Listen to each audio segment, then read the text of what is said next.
Salam sejahtera bagi kita semua, kembali dengan saya di channel ini. Terima kasih bagi teman-teman yang senantiasa mendukung dan mensupport perkembangan channel ini. Tuhan Yesus memberkati kita semua.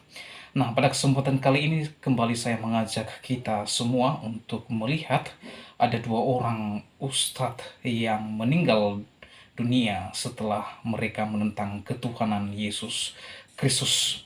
Nah, teman-teman perlu digarisbawahi bahwa dua ustadz ini mereka meninggal dunia bukan karena menentang Tuhan Yesus, namun mereka meninggal dunia setelah menentang ketuhanan Yesus Kristus. Nah, teman-teman, seringkali ustadz mualaf dewasa ini mereka dengan segala cara meyakinkan umat atau Islam bahwa Yesus Kristus bukan Tuhan, dan mereka berkata bahwa Yesus Kristus hanya sebatas nabi, hanya sebatas utusan Allah. Ya, karena itu mari kita simak videonya berikut ini. Alhamdulillah Bu, ketika saya jadi orang Islam, saya niat berislam di Masjid Istiqlal Jakarta. Karena dengan tujuan orang tua saya tidak tahu, saya memilih bulan Desember. Kenapa saya memilih bulan Desember? Karena di bulan Desember saya takut diajak ke gereja. Karena di bulan Desember ada hari Natal. Ngomong-ngomong tentang Natal, saya hanya ingin berpesan kepada saudara-saudara saya di Gagak Sifat bahwa halal hukumnya bagi kita umat muslim. Di hari raya Lebaran kita mendapatkan ucapan selamat Lebaran dari saudara kita non muslim, hukumnya adalah halal. Boleh, syukur-syukur mereka masuk akidah kita dapat pahala. Tapi sebaliknya haram hukumnya bagi kita umat Islam di hari Natal kita mengucapkan selamat Natal kepada mereka yang merayakan Natal, hukumnya adalah haram. Kenapa saya katakan haram? Karena Natal artinya adalah mengakui telah lahir Tuhan Yesus Kristus. Yesus bukan Tuhan kita. Dengan kita mengucapkan Natal berarti kita mengingkari akidah kita sendiri. Akidah yang mana? Qul huwallahu ahad, Allahu samad, lam yalid walam yulad walam yakul lahu kufuwan ahad. Akidah ini yang kita ingkari. Lalu gimana Bu dengan toleransi beragama? Toleransi beragama harus tetap ditegakkan karena di dalam Islam kita diajarkan dua hal, yaitu hablum minallah dan hablum minanas. Minanasnya dengan siapa saja termasuk saudara-saudara kita non muslim. Jadi tidak perlu Natalan kita demo di gereja, ngantemi mereka, tidak perlu. Karena apa? Kita hablum minanas, hanya caranya yang perlu kita rubah. Ketika hari Natal datang, ketemu dengan mereka yang merayakan Natal, jenengan salaman tidak masalah. Mengucapkan selamat tidak masalah, nggak apa-apa, asalkan selamatnya diganti. Jangan selamat Natal, cukup selamat pagi, selamat siang, selamat sore, selamat malam. Bagus. Karena itu ucapan mereka. Ucapan mereka yang ngono tok. Selamat pagi, pagine tok, sing selamat siange modar luweh. Aku ndongak kene kan isuk tok. Tapi ucapan salam yang paling luar biasa adalah ucapan salamnya orang Islam.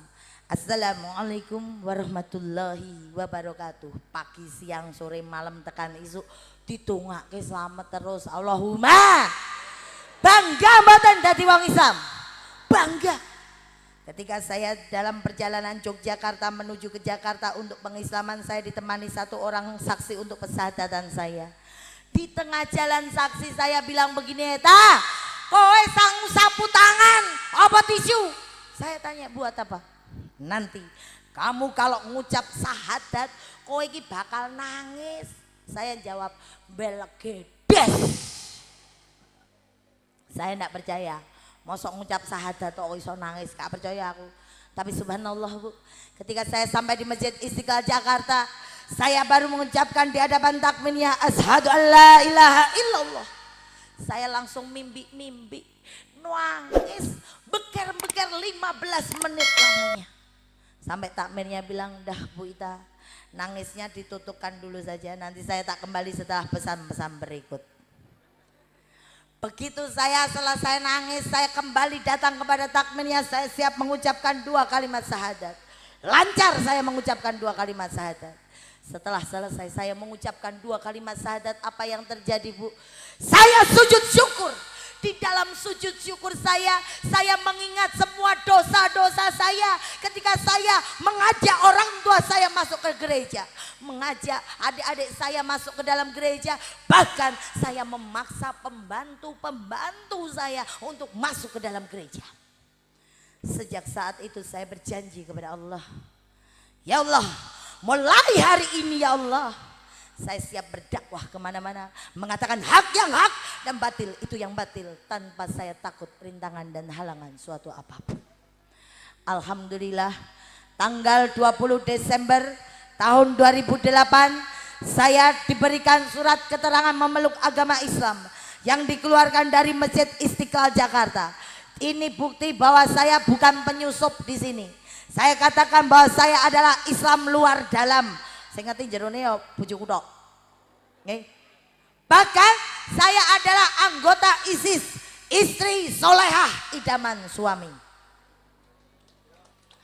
Alhamdulillah, ketika saya jadi orang Islam, saya tahu bahwa orang Islam punya kewajiban. Nggih napa mboten? Kewajiban orang Islam apa, Bu? Salat. Oleh-oleh Isra Mi'raj ki lho, salat. Saya jadi orang Islam pertama kali, ini saya ndak ngerti bagaimana bacaannya orang sholat, aku orang mudeng karena hanya ada 2 doa yang saya bisa. 1 syahadat, 2 al-fatihah. Liane donga aku gak mudeng. Apa yang saya lakukan? Saya lari ke masjid, cari imam, cari kiai. Tapi ternyata masjid beda dengan gereja.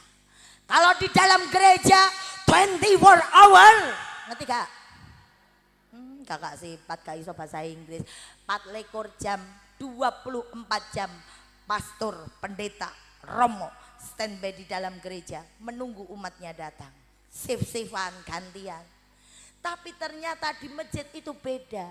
Angger bar salat rampung, zikir rampung, kiai bali dhewe, jamaah bali dhewe, masjid ditinggal kosong melompong gak ono wong. Betul? Aku tingak-tinguk gak ketemu imam.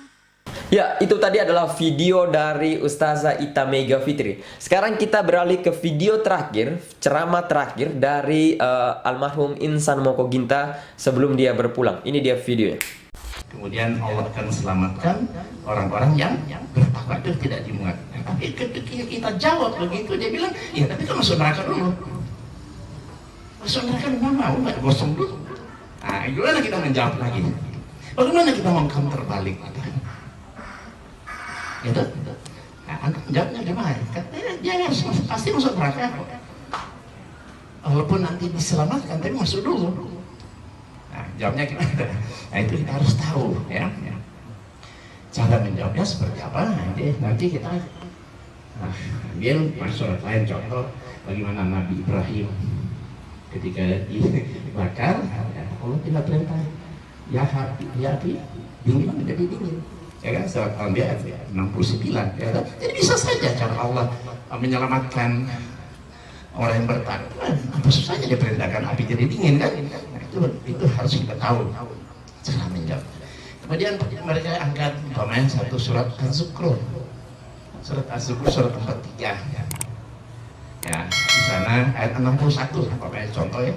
Di sana dikatakan bahwa kata Nabi Isa, kalian harus bertakwa kepada Allah dan taat kepada Allah, gitu kan? Lihat di ujung ayat itu Az-Zukhruf, kita disuruh bertakwa kepada Allah dan taat kepadanya, pada Nabi Isa. Kenapa kita tidak taat kepada Nabi Isa? Kenapa justru kita taat kepada Nabi Muhammad?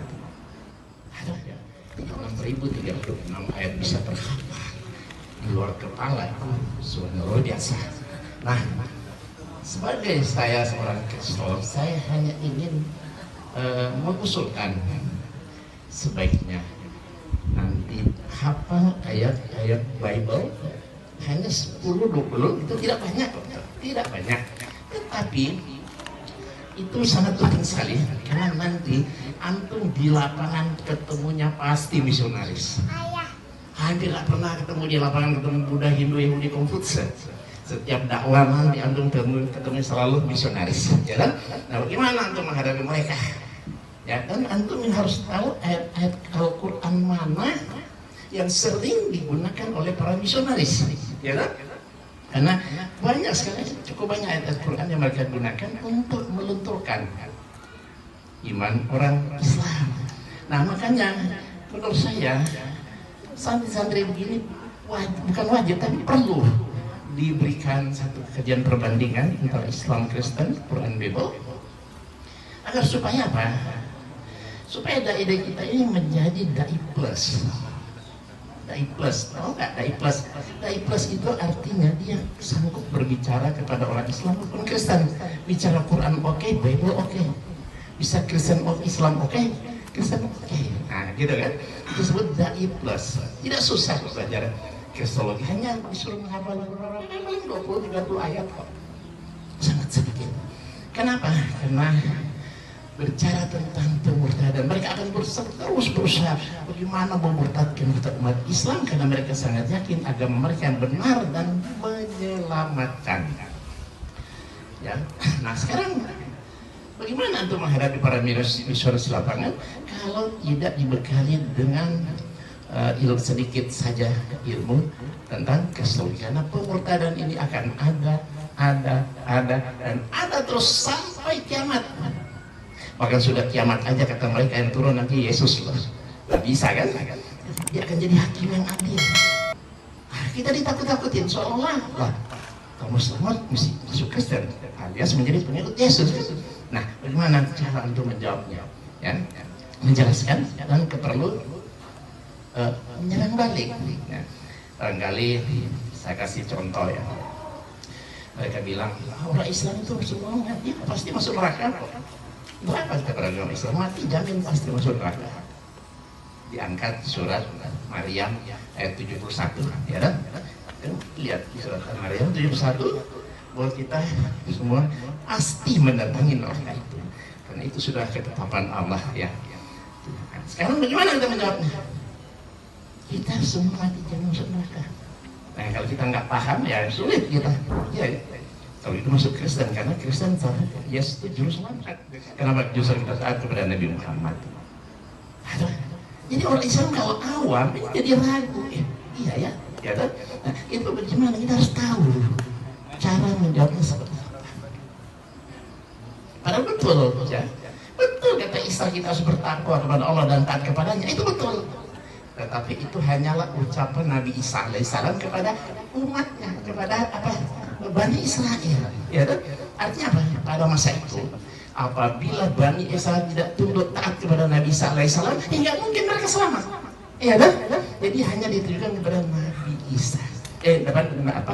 Bani Israel. Jadi kita harus tahu. Ya. Kemudian katanya umat Islam setiap hari minta 17 kali, minimal 17 kali kan? Ihdinas siratal mustaqim, betul kan? Berarti kita belum berada pada jalan yang lurus. Padahal jalan yang lurus itu sudah Allah siapkan. Siapa? Yesus. Jadi di dalam Al-Fatihah kata ada Yesus. Nah, bagaimana menjawabnya ini? Ya kan? Nah, makanya kita perlu belajar ilmu namanya Kristologi ini untuk menambah wawasan supaya kita tidak mudah dipengaruhi dan kita bisa ajak mereka masuk Islam, bukan kita ditarik masuk Islam. Ya demikianlah barangkali karena sudah maghrib. Nanti satu saat mungkin kita kasih kajian Kristologi anak-anak begini supaya mereka punya wawasan menjadi dai plus. Demikianlah. Assalamualaikum warahmatullahi wabarakatuh. Nah teman-teman, itulah dia video 2 ustadz yang meninggal dunia setelah mereka menentang ketuhanan Yesus Kristus. Nah, mereka ini berusaha meyakinkan umat Islam bahwa Yesus bukan Tuhan, Yesus hanya sekedar nabi. Nah, teman-teman, bagi saya secara pribadi tidak kemasalah karena itu sudah tertulis di dalam kitab suci mereka. Namun, yang menjadi masalah bagi saya adalah ketika mereka menggunakan dan mencari-cari ayat-ayat Alkitab untuk mendukung klaim mereka, lalu mereka menafsirkan ayat-ayat Alkitab seenak udel, seenak jidat mereka untuk mendukung pernyataan atau argumentasi mereka sendiri.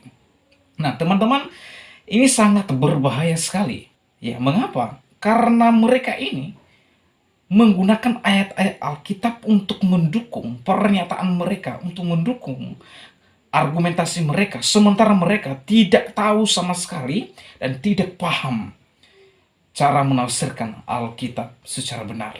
Dan ini sangat sungguh berbahaya sekali ya. Nah, pada video pertama tadi seorang ustazah yaitu Mega Fitri, ustadz ini setiap kali ia diundang ceramah, ia selalu menyudutkan iman kekristenan. Ia selalu mendiskreditkan keyakinan lamanya. Bahkan ia cerita di sana sini dan tidak jelas, saudara. Ya, ia tidak memberitakan imannya yang dia yakini pada saat ini, ya, yaitu agama Islam. Ya, ustazah ini setelah ia mualaf bukan semakin mendalami agama Islam, namun yang dia beritakan di dalam masjid yaitu iman kekristenan, Alkitab. Ia menjelek-jelekan Alkitab dan ia menjelek-jelekan hari raya yang sakral bagi umat kekristenan seperti hari Natal. Selamat hari Natal, ia menghasut umatnya. Ia mengatakan bahwa ketika engkau mengatakan selamat hari Natal bagi umat Kristiani, engkau sudah mengakui Yesus Kristus lahir pada tanggal 25. Ini satu pernyataan dan juga konsep yang konyol, konsep yang membodoh-bodohi, konsep yang mengadu domba antar umat beragama. Dan ceramah seperti ini tidak baik untuk diteladani.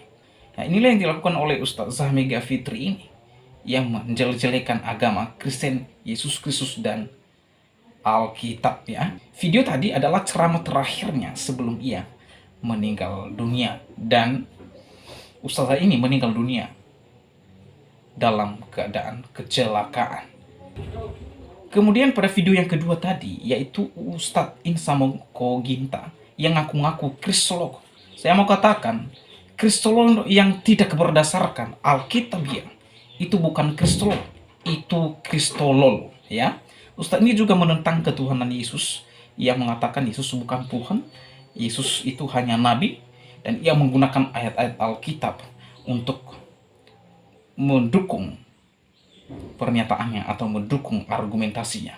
Dan saya lihat bahwa Ustadz ini ia menafsirkan ayat Alkitab secara liar, secara bebas, dan ini sangat berbahaya sekali bagi kita semua. Mengapa? Karena orang ini memberitakan Alkitab tidak sesuai dengan kitab suci yang berdasarkan Alkitab. Nah, oleh sebab itu kita perlu hati-hati ya, dan kita perlu cerdas untuk mencermati setiap pernyataan mereka yang menyesatkan umat manusia. Ya, oleh karenanya demikian video saya kali ini, sampai bertemu di video saya selanjutnya. Tuhan Yesus memberkati kita semua. Shalom.